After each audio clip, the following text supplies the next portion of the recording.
Lord have mercy on us if 2022 looks anything like the last 2 years. Oh God. Welcome back to my channel. My name is Megan and I help agencies, consultants, and freelancers land clients. Corporate America has changed just a little bit. And a lot of people, some out of necessity, have turned to freelancing to make some extra money. Hooray. Is this camera crooked? It is. Okay, I think that's better. Anywho, freelancing. It's a great avenue to take because brands will never stop hiring freelancers, ever. So there's great potential there, but how can you start earning money as a freelancer in 2022? Whether you're just doing it kind of as a side hustle to earn some extra cash, or if you want this to be your full-time thing. By the end of this video, you will have 5 of my best tips to help you get started freelancing right now in 2022. And the goal is to help you go out there and land those first few clients or those next few clients quickly. We need you to have a win under your belt, and we need you generating some income. If that sounds good to you, give this video a thumbs up and let's jump right in. Tip number 1, pick a profitable skill that's in demand. When you're deciding on which freelance service you're going to sell, it's really important that you pick something that you enjoy and you know a lot about. But that's a good starting point, but it doesn't necessarily mean that this is a skill that people are paying for. So how do you know what people are paying for? Here's a little ninja trick. You are going to go online to job boards and bidding sites, and you're going to see what types of professionals brands are currently hiring. Big disclaimer, do not go to these sites looking for work. It is going to be a waste of your time. I have a couple of videos on this where I go into more detail, so I will drop those links in the description below. But these websites are still a good resource if you're trying to understand what kinds of professionals are in demand and what sorts of skills brands are paying for. Play around on these sites and look through all the various categories and use the filters that they offer, and the odds are in your favor. You're probably going to find some sort of skill that you yourself can sell. If you already have an idea of what you want to sell, then this is just a good way to validate it. Tip number 2, zero in on your target market. One of the reasons that I tell you not to waste your time looking for work on job boards and bidding sites is because they are so saturated. They are so full of freelancers, which means that they are very competitive, which means that freelancers are constantly undercutting each other, lowering their rates over and over and over again just to try to get the client's attention. This ultimately means that 9 times out of 10, the pay is going to be absolute garbage. You can avoid this by, first of all, stay off those sites, but second of all, you can get really clear on the exact market that you want to work with. Now, I know you might be thinking, well, wait, I don't want to narrow this down too much because I'm going to be limiting myself, and I totally get that. But planning to target everyone, all types of companies, that is actually going to limit you because you are going to be so scattered and spread so thin, going in a million different directions, that you are not going to have one clear, focused path. Let's say you've decided that you're going to sell your graphic design services. Okay, great. To who?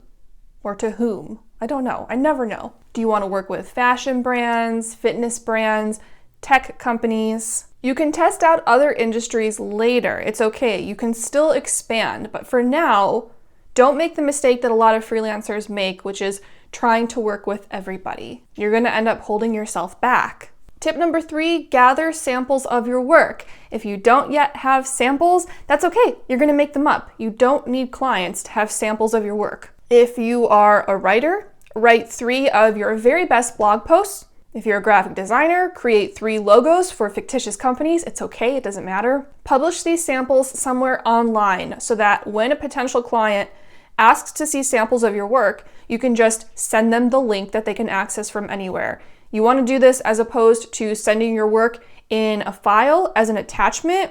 Don't ask people to open strange attachments. Some of my students who first enroll in Revenue Spark, they don't even have a website, and that's totally okay. So we publish their samples in Google Drive. You can do the same with most services. You can put them in Drive, you can put them on LinkedIn, Medium, wherever. It just needs to be somewhere online, accessible through a link. I would say maybe one of the exceptions to this rule is if you're offering some sort of web design services.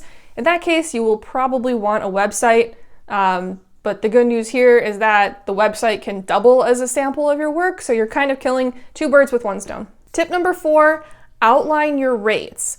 I'm telling you to do this in advance because if you want to start freelancing in 2022, this is something you need to have prepared before you start approaching potential clients. You don't have to have your rates totally figured out, okay? They don't need to be set in stone. In fact, they shouldn't be, because your rates probably will fluctuate depending on the client you're working with and the workload. But you should have a vague idea. So as an example, let's say you're a freelance writer. Maybe you decide that for 1,000 words, you're going to charge at least $150. That's your base rate. So that way, if a client or a potential client comes to you and they want an idea of what they would have to invest in you, you could say, well, my rates start at $150. So it just gives them an idea of what they're working with. Setting rates, I know, can be super overwhelming and really tricky. I can totally relate to that. I've been doing this for years, and even to this day, I have to be really careful with how I set my rates and what my rates are, because my default, my tendency is to undercharge. So I have to be really careful about that, or I end up blurting out a number that's way too low and then I regret it after the fact. Don't do that. I have a video on setting rates that you might find helpful, so I'm going to leave that link in the description below. Tip number 5, start your client outreach. Already? Yes, go, do it.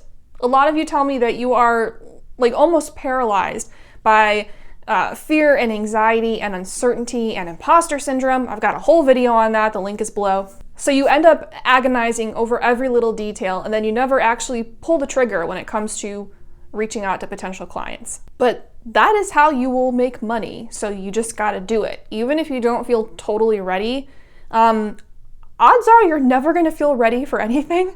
I can tell you that now. I'm many years into the game, and if I waited until I felt ready for everything, I would never do anything. You need to start sourcing leads, qualifying leads, and reaching out to these people. I have a bunch of videos on that, so I'm going to leave those links in the description below for you. When you're done with this video, go watch those. Also, my students and I use LinkedIn a ton for sourcing leads and reaching out to them and ultimately converting them into clients.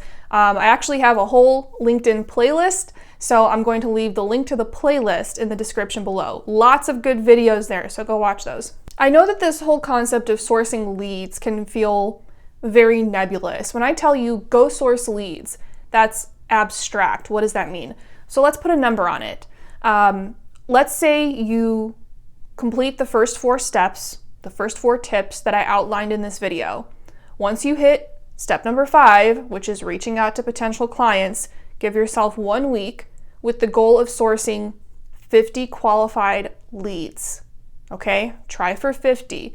This number, of course, it depends on your availability, but this number should push you and challenge you, but it should still be doable. Once you've collected that list of 50 people, reach out to them. I want to offer you a little reassurance.